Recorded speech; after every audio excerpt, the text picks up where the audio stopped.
जय हिंद everyone, once again I am here and I welcome you all again on our YouTube channel. इस strategy के साथ कि 60 डेज बचे हैं और आप किस तरह से इसकी तैयारी कर सकते हैं। ठीक है, मैं स्पेशली बात करूंगा आप सभी से इंग्लिश के बारे में कि इंग्लिश को लेकर आपकी स्ट्रैटेजी क्या होनी चाहिए। बहुत सारे बच्चे यहाँ पर हमारे पास ऐसे हैं जिन्होंने शायद अभी अभी इसकी प्रिपरेशन करनी स्टार्ट करी और डेली मैसेज आ रहे हैं कि सर कहीं हम लेट तो नहीं हो गए। So dear students, you are not late, लेकिन हार्डवर्क अब आपको अपना और डबल करना पड़ जाएगा। ठीक है, तो आई होप सारे बच्चे इसके लिए तैयार होंगे और इस जानकारी के जानने के लिए बहुत ज़्यादा उनमें एक्साइटमेंट हो रही होगी कि 60 डेज स्ट्रैटेजी किस तरह से इस एग्जाम को क्रैक करने में हमारी मदद करेंगे। तो हम बात करते हैं इंग्लिश के बारे में। सो फर्स्ट ऑफ ऑल मैं आपको बता दूं कि कुछ एक मेन टॉपिक्स हमारे पास जो हैं, आप सारे बच्चे यहाँ पर देख सकते हो कि ये तो मेन टॉपिक्स होते हैं जिनके बारे में सबसे पहले बताना बहुत ज़्यादा ज़रूरी है। तो ये synonyms, antonyms, sporting errors, idiom and phrases, prepositions, sentence improvement, sentence completion, comprehension, closed stat and fill in the blanks। ठीक है, इसको बताने का क्या मतलब है? इसको बताने का मतलब है कि इनमें से कोई भी टॉपिक आपने छोड़ना नहीं है। हालांकि आपके पास टाइम जो है बहुत ज़्यादा कम बचा है 2 मंथ्स में, क्योंकि मैक्सिमम लोग मानते हैं कि 2 महीने में एनडीए के लिए प्रिपरेशन नहीं की जा सकती, लेकिन ऐसा नहीं है। आप 2 मंथ्स में बेस्ट प्रिपरेशन करके अपना एग्जाम एनडीए 2021 पेपर सेकंड आराम से क्रैक कर सकते हो। तो स्ट्रैटेजी हमारी क्या कहती है? तो स्ट्रैटेजी के लिए सबसे पहले जानना जरूरी है कि इन सारे टॉपिक्स में से मैं सबसे ज़्यादा इंपॉर्टेंस किस टॉपिक को दूं, मैक्सिमम मार्क्स स्कोर करने के लिए कौन से वो टॉपिक हैं जो इंग्लिश में मुझे सबसे ज़्यादा हेल्प करेंगे। तो उसके बारे में बताने के लिए आज मैं खास यहाँ पर आया हूँ। तो बच्चों देखो, ये आपके सब टॉपिक्स हैं जो आपने सबसे पहले कवर करने हैं। Tenses, articles, subject verb agreement, prepositions, ये वो टॉपिक हैं जो आपकी ग्रामर को कवर कर देंगे। और ये किन टॉपिक्स में आपको हेल्प करने वाले हैं? ये जो टॉपिक्स हैं वो प्रेपोजिशन तो अपने आप में मेन है ही, इसके अलावा ये 3 टॉपिक्स आपके सेंटेंस इंप्रूवमेंट, स्पोर्टिंग एरर और सेंटेंस कंप्लीशन, ये 3 टॉपिक्स को कवर करते हैं।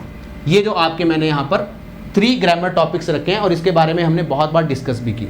ठीक है जी, इसके साथ हम बात करते हैं नेक्स्ट पर कि वेटेज किसकी कितनी है। देखो, सबसे पहले जरूरी है आप सभी के लिए वोकैबुलरी पर फोकस करना, क्योंकि वोकैबुलरी की हमारे पास वेटेज कितनी रहती है? 20 to 30 क्वेश्चंस इसके आने ही आने, और 30 into 4 अगर 30 क्वेश्चंस आ जाते हैं तो बहुत बच्चों के मन में सवाल होगा कि सर 10 तो सिनोनिम्स आते हैं, 10 एंटोनिम्स आते हैं, तो आप कैसे कह रहे हो कि इसके 30 क्वेश्चंस आ सकते हैं? तो मैं आपको बता दूं, इडियम एंड फ्रेजेस को भी आप वोकैब में काउंट कर सकते हो। तो इन 30 क्वेश्चंस के लिए आपको इन 2 टॉपिक्स पर ध्यान देना, और 50 में से आपने अगर 30 क्वेश्चंस इन 2 टॉपिक्स से कर लिए तो फिर बचते कितने हैं? 20 क्वेश्चंस। ठीक है, और वो 20 क्वेश्चंस आपके पास ग्रामर बेस्ड होते हैं। तो आपको पर्टिकुलर टॉपिक पर आने से पहले, दोबारा बता रहा हूं, आप सभी को पर्टिकुलर टॉपिक पर आने से पहले अपनी ये ग्रामर कवर कर लेनी। दोबारा सुनिए सारे बच्चे, पर्टिकुलर टॉपिक स्पोर्टिंग एरर पर आने से पहले, सेंटेंस इंप्रूवमेंट पर आने से पहले, सेंटेंस कंप्लीशन पर आने से पहले इन ग्रामर टॉपिक्स को कवर कर लेना है। इससे 80% आपका काम जो है वो डन हो जाए।